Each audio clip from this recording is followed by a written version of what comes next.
Napag-usapan natin ang patungkol sa may atake nitong sila Adalman at Gadra, kung saan ang dami nilang ini-wipe out ng mga Giants para ma-shift sa kanilang side ang malaking advantage. Pero bago natin simulan itong video na ito ay i-roll muna natin ang intro.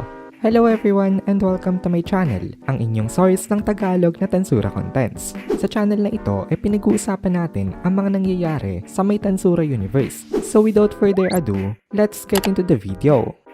Nagka-upload nga pala ng solo leveling contents ang Anime Fan Narrations na owned rin ng Anime Kohai. So kung interested kayong manood ng mga contents ng solo leveling ay pwede nyong i-check yung link sa my description. Ang ginamit daw nitong si Gadra na magic ay isa sa pinakadelikadong dark magic. Kaya daw nitong wasakin ang buong mundo kapag na-cast ito incorrectly. Pero as soon as na-i-invoke na nitong si Gadra, itong magic nga na ito ay napangiti na siya. Tapos nagsalita itong si Gadra. Sabi niya ano daw ang tingin nitong si Adalman.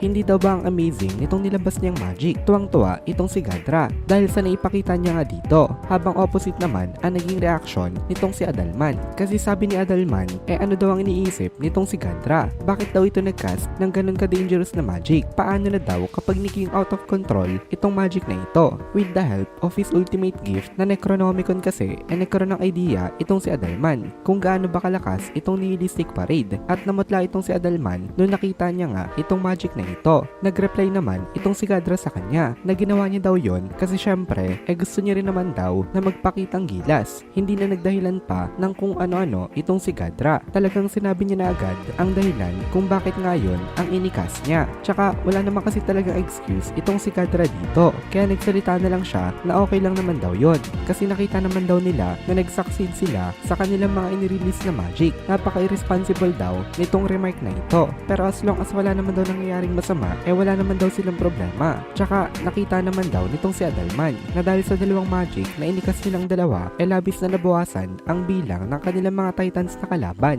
Kaya ngayon daw on the brink of destruction na itong army nitong mga titans na ito. Ang bilang daw nila ngayon mas maunti na sa kalahati ng kanilang original na number. More than half na ang nalagas sa kanilang mga forces from the very beginning. Kung normal war daw ito matagal na sana nag-retreat itong kabilang army kasi obviously masyadong mabilis ang rate ng kanilang pagkaubos at eventually walang matitira sa kanila. Ngayon punta naman tayo sa may point of view nitong si Dagrawell na i-recognize itong si Dagrawell ang danger ng magic ng dalawa sa isang tingin lamang. Balak talaga dapat nitong si Dagrawell na i-overrun ang Roberius as soon na nag-start ang kanilang gera, pero napigilan nga siya nitong mga small fries na ito. At nung dumating na nga sa point na parang tabla na ang laban, na para bang sila stalemate na, bigla naman nagpakita ang mga kalaban ng mga flashy na magics, and more than 50% ng kanyang army ang nawala ng dahil dito. Malaking miscalculation daw ito sa may part nitong si Dagrawell, pero hindi naman daw masyadong apektado itong si Dagrawell sa pagkawala nga nitong mga titans na ito.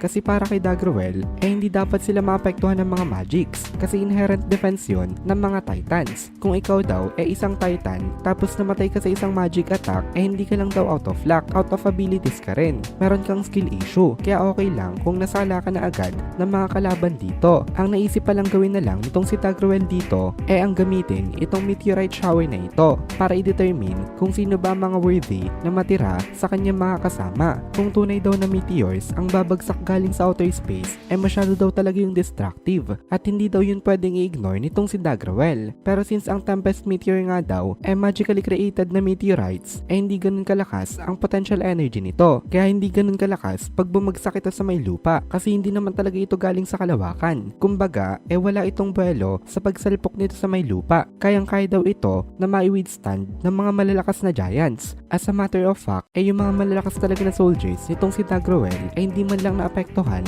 nitong mga meteors na ito. Dire-diretso lang sila sa kanilang pagsugod papalapit sa may long wall ng Roberius. Pero hindi rin biro talaga ang nihilistic parade nitong si Gadra kasi na-penetrate daw nito at nakapag-deal daw ito ng damage maging sa mga merong magic nullification na skill na possessed nga ng mga true giants. Pero still hindi ito enough para mag-deal sa kanila ng critical na damage. Pero napakalaking disaster nito para nga dun sa mga walang magic nullification. Kaya talagang ubos ang mga immature soldiers nang dahil sa atake nitong dalawang to. Nag-complain naman itong si Dagrawell. Sabi niya napaka-careless daw nitong Purple Primordial Demon dahil basta-basta na lang daw ito na nagkalat ng ganong klase ng magic. Si Ultima na agad ang pinagbintangan dito nitong nitong si Dagrawel kasi supposed to be mga Kings of Demon Race lang ang may alam na mga ganong klase ng magic na kayang mag-invoke ng Emptiness of Hell sa may Cardinal World. Kaya si Ultima lang talaga ang naging suspect dito nitong si Demon Lord Dagrawel. Lalo na nga at kilala niya ang personality nitong si Ultima. Pero kung hindi naman daw si Ultima,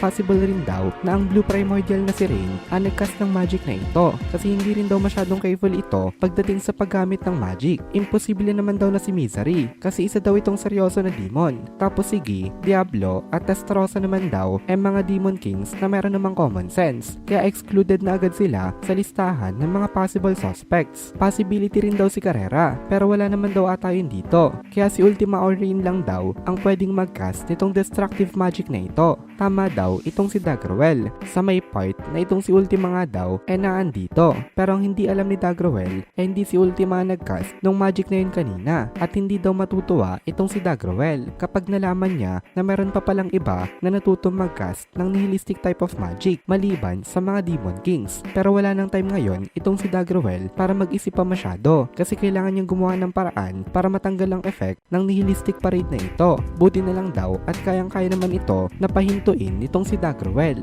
Ang nihilistic parade kasi ay negative energy kaya para daw mawala ito kailangan mo lang ng positive na energy na ipapang-overwhelm nga dito. At itong si Dagrawel daw isang giant mass of energy kaya nagawa ni Dagrawel na may offset itong nihilistic parade ni Gadra nang walang kahirap-hirap. At dito na muna natin tatapusin itong video na ito. Kung nagugustuhan mo itong mga videos natin ay please consider joining the membership para mapanood mo na agad ang mga kasunod na part dahil palaging advance ang ating mga members. Also ay please consider leaving a like at mag-comment ka na din para ma-boost naman tayo ng algorithm.